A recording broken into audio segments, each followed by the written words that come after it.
Okay, ngayon papakita ko sa inyo yung 2 moves checkmate lang. 2 moves checkmate ang kalaban.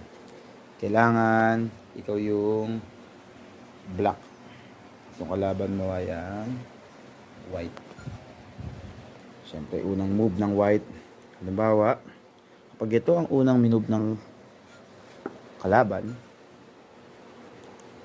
ito ang isusunod ng black. Pwede rin naman dito. Tapos, kapag ito ang sinunod na move ng kalaban, dito mo na ilalagay itong queen.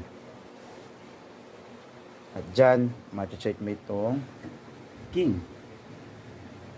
Ng dalawang moves lang. Wala na siyang pupuntahan at wala na rin makakaharang. At sa ganung paraan,